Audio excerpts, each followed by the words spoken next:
Rahim, alhamdulillahi rabbil alamin, salatu wassalamu ala nabiyyina Muhammad wa ala alihi wa sahbihi ejma'in. Edhe sot do të vjojmë me shpjegimin e 3 parimeve të Sheikhul Islam Muhammad ibn Abdul Wahhab, ajzalallahu lahu al-ajra wa thawab. Ku autori thot në vazhdën e njohjes së të dërguarit sallallahu alaihi wasallam, që është edhe baza e tretë. Më pas thot Allahu i dërgoi të gjithë të dërguarit si përgëzues dhe qortues. Dhe argument për këtë është fjala e Allahut të lartësuar: rusulan mubashirin wa mundhirin li alla yakuna lin-nasi 'ala Allahi hujjatun ba'da ar-rusul. Ata janë të dërguar që janë përgëzues dhe qortues, që të mos kenë fakt dhe arsye njerëzit ndaj Allahut pas quarjes së të dërguarve. Dhe i pari i tyre të dërguarve, rusulëve, është Nuhu alayhi salam, dhe i dërguari i fundit është Muhamedi sallallahu alaihi wasallam, i cili është edhe profeti i fundit dhe vula e profetëve. Dhe argument se Nuhu është i pari i tyre është fjalë Allahu të lartësuar: inna auhayna ilayka kama auhayna ila Nuhi wan nabiyyin min ba'di. Ne të shpallëm ty, o Muhammed, siç i shpallëm edhe Nuhut dhe profetëve pas tij. Kushdo që përgënjeshtron një të dërguar nga të dërguarit, ai është njësoj sikur ka përgënjeshtruar të gjithë të dërguarit. Dhe Muhamedi sallallahu alaihi wasallam është vula e profetëve dhe i dërguari i fundit. Dhe kushdo që pretendon se është profet ose i dërguar pas Muhamedi sallallahu alaihi wasallam, ai është në një humbje të qartë, ai është mohues në Allahun, ai konsiderohet pabesimtar, sepse nga koha e sahabëve radhiyallahu anhum dhe pas tyre dhe deri në ditët e sotme, ka njerëz që pretendojnë se janë profet ose dërguar. Ka pasur në vende të ndryshme njerëz që pretendojnë profecinë, dhe njerëzit vazhdojnë të pretendojnë, mirë po profeti sallallahu alaihi wasallam është i dërguari dhe profeti i fundit dhe vula e profetëve, dhe kushdo që pretendon se është profet, ai është thjesht një gënjeshtar, është një rrenacak. Dhe argumentot për këtë se i pari i tyre është Nuhu alayhis salam është fjala e Allahut të lartësuar: ne të shpallëm ty, o Muhammed, siç i shpallëm edhe Nuhut dhe profetëve pas tij. Më pas autori thot: Allahu madhruar ka çuar në çdo popull të dërguar, nga Nuhu deri tek Muhamedi sallallahu alaihi wasallam, që urdhërojnë për adhurimin e Allahut një të vetëm, si dhe i ndalojnë ata nga adhurimi i tagutit. Dhe argument për të është fjala e Allahut të lartësuar: wa laqad ba'athna fi kulli ummatin rasulan an i'budu Allaha wajtanibu at-taghut. Ne çuam në çdo popull të dërguar që të thonë atyre: adhuroni Allahun dhe largohuni nga taguti. Dhe Allahu madhruar ka obliguar të gjithë robërve që të mohojnë tagutin dhe të besojnë në Allahun. Ibn Qayyim, Allahu mëshiroft, thot: kuptimi i fjalës tagut është kushdo tek i cili njerëzit e teprojnë, prej të adhuruarve, për atyre që pasohen dhe ndiqen, ose për atyre që njerëzit u binden. Dhe tagutët janë të shumtot, por kokat e tyre dhe kryesorët e tyre janë 5. Taguti i parë është Iblisi, Allahu e mallkoft. I dyti është kush adhurohet dhe është i kënaqur me adhurimin që i bëjnë. I treti është ai që fton njerëzit në adhurimin e vetes së tij. I katërti është kush pretendon se di diçka prej ghaibit, prej të fshehtës. Dhe i pesti është ai që gjykon me ligj tjetër përveç ligjit të Allahut. Dhe argument për këtë është fjala e Allahut të lartësuar në Kur'an, ku thot: la ikraha fi d-din qad tabayyana ar-rushdu min al-ghayy. Faman yakfur bit-taghuti wa yu'min billahi faqad istamsaka bil-'urwati al-wuthqa la infisama laha. Nuk ka dhunë në fe, është sqaruar e vërteta nga e padrejta, nga e kota, dhe kushdo që mohon tagutin dhe beson në Allahun, ai është kapur me litarin më të fortë, i cili nuk këputet. Dhe ky është kuptimi i fjalës la ilaha illallah. Dhe në hadith profeti sallallahu alaihi wasallam thot: Rasul amri al-Islam wa amuduhu as-salah wa dhirwatu sanamihi al-jihadu fi sabilillah. Koka e kësaj çështje është Islami. Shtylla e tij është namazi dhe kulmi i tij, që është pjesa më kulmore, më e lartë, është xhihadi në rrugën e Allahut të madhruar. Autori këtu thot argumentin që Allah madhruar ka çuar në çdo popull të dërguar, ne kemi çuar në çdo popull të dërguar me një mesazh: U'budullaha wajtanibut taghut, adhuroni Allahun dhe largohuni nga taguti. Largohuni nga taguti. Pra Allah madhruar u ka obliguar gjithë krijesave, gjithë robërve që të mohojnë tagutin, çdo gjë që adhurohet përveç Allahut. Dhe kuptimi i fjalës tagut është kushdo tek i cili njerëzit e teprojnë, duke e adhuruar, ose duke e pasuar, ose duke ju bindur atij. Dhe tagut vjen nga taga, a fjala taga, yatgha, tughyanan, që njeriu e kalon cakun, e kalon atë, vjen e kuqe dhe e tepron. Dhe taguti është një emër që përfshin cilin do, tek i cili njerëzit e teprojnë, duke e adhuruar, ose duke e pasuar, ose duke ju bindur. Siç është për shembull Iblisi, të cilin njerëzit e adhurojnë, edhe e ndjekin, edhe e pasojnë. Dhe tagutët janë shumë. Ka tagut që janë të kënaqur me adhurimin që njerëzit i bëjnë, ndërsa nëse është dikush që nuk e pëlqen adhurimin që i bëjnë njerëzit, atë nuk quhet tagut, se për shembull ka për njerëzve që adhurojnë profetët, ka për njerëzve që adhurojnë ëngjëj, ata nuk konsiderohen tagut.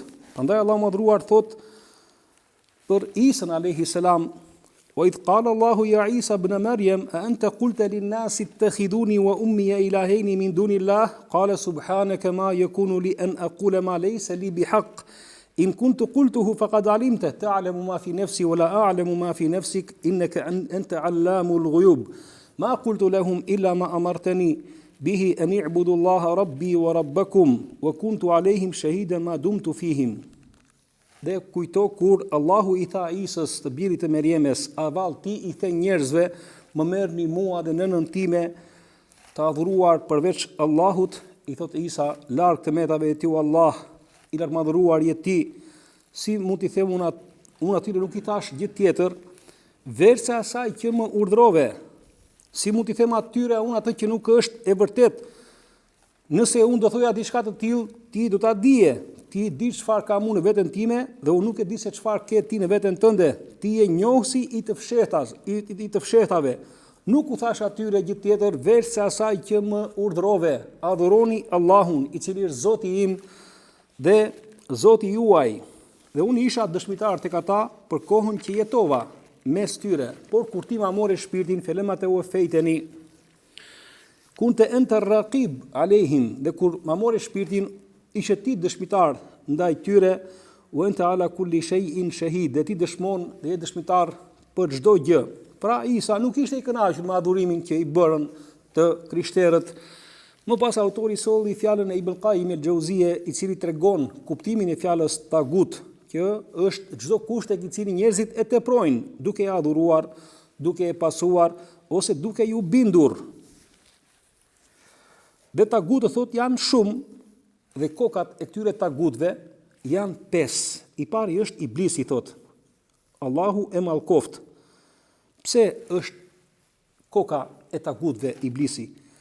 Për arsye se ai adhurohet, është adhuruar përveç Allahut, dhe përsëri për arsye se njerëzit e pasojnë, dhe për arsye se njerëzit i binden atij, dhe ai është i kënaqur me këtë gjë, që njerëzit e adhurojnë, që njerëzit e pasojnë, dhe që njerëzit i binden. Prandaj ai konsiderohet koka dhe taguti më i madh nga të gjithë tagutët e tjerë.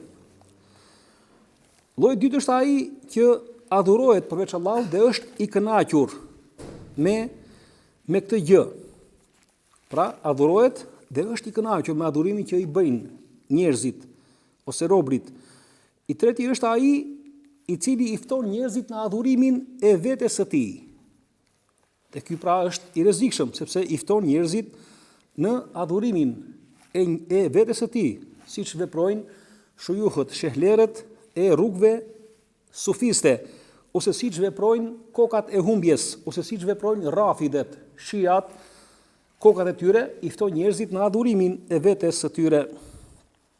Lloji i katërt, taguti i katërt, është ai që pretendon se di diçka prej të fshehtës, që nuk e di askush përveç Allahut të Madhëruar, siç janë shejtanët, siç janë fallxhorët, fatrofiosit, siç janë magjistarët, ata që pretendojnë se din ghaibin të fshehtën. Dhe taguti i pestë është ai që gjykon me ligj tjetër veç ligjit të Allahut. Ky është taguti i pestë. Pra nëse dikush gjykon me ligj tjetër veç atij ligji që Allahu ka zbritur,